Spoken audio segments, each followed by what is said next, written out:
नमस्कार, आप देख रहे हैं एचएस बिहार। मैं हूं आदेशपुर। अपने 15 साल के कार्यकाल में पटना में गंगा नदी पर एक भी पुल न बना पाने वाले नीतीश कुमार ने ये घोषणा किया है कि अगले 4 सालों में गंगा नदी पर 4 पुल बनेंगे। आपको बताते चले कि सबसे पहले कच्ची दरगाह से बिदुपुर का जो बनने वाला जो सबसे पूर्वी पुल है 6 लेनों का, उसे जो है बहुत जल्द पूरा कर लिया जाएगा और उसका रखा गया है टाइमिंग कि दिसंबर 2021 तक उसे पूरा कर लिया जाएगा। वही आपको बताते चले कि जो गांधी सेतु है उसके समानांतर एक 4 लेन का पुल जो है, जिसके लिए एजेंसी का चयन इस साल जनवरी में भी हो चुका है और इस पर काम जो है तुरंत ही शुरू होने वाला है। वही आपको बताते चले कि दीघा में जो रेल पुल है उसके बगल में पश्चिमी साइड में उसके एक 4 लेन का पुल बनेगा, तो वही चौथा पुल जो है वो दिघवारा और शेरपुर के बीच में बनेगा, वो भी 4 लेन का होगा।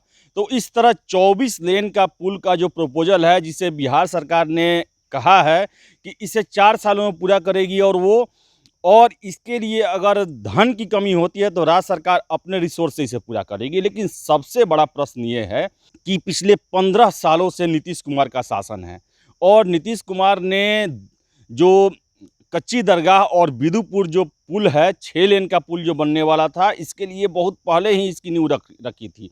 लेकिन 15 साल में एक भी पुल जो है पटना में गंगा नदी पर बनकर तैयार नहीं हुआ। नया पुल तो छोड़िए, जो गांधी सेतु है वो भी पूरी तरह से उसका सुदृढ़ीकरण नहीं हो पाया है। उसका पश्चिमी लेन ही बनकर तैयार हुआ है, लेकिन अभी तक वो भी चालू नहीं हो पाया है। लेकिन सरकार जो है ये दावे कर रही है कि अगले 4 सालों में जो है वो 4 नए पुल और 24 लेन हो जाएंगे पटना आने जाने के लिए, उत्तर बिहार के वासियों के लिए।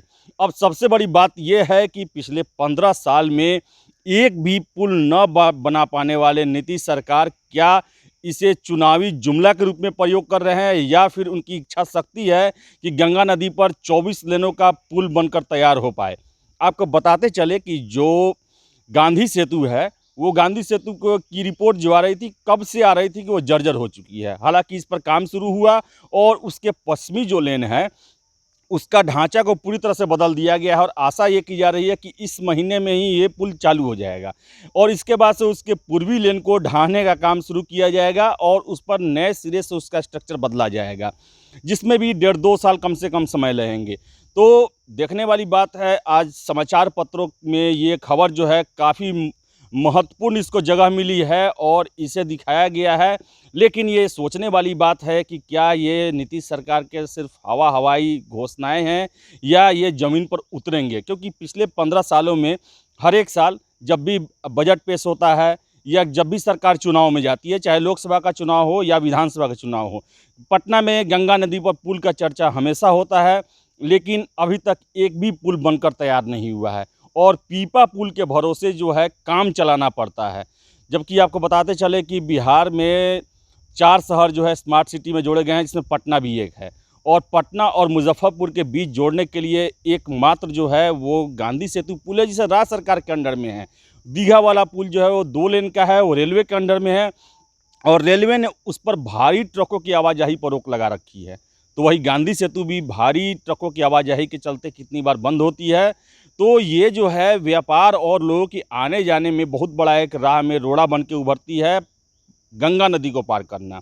और बिहार सरकार जो कि 24 औद्योगिक घरानों को बुला रही है स्टेट में व्यापार करने के लिए, यहाँ पर मैन्युफैक्चरिंग हब और इंडस्ट्री लगाने के लिए, ऐसे में जब आवागमन की सुविधा और राजधानी से जुड़ने के साधन जो होंगे वो आसान नहीं होंगे, तब तक यहाँ पर उद्योगों की बात करना एक तरह से सही नहीं होगा, उनके साथ अन्याय होगा।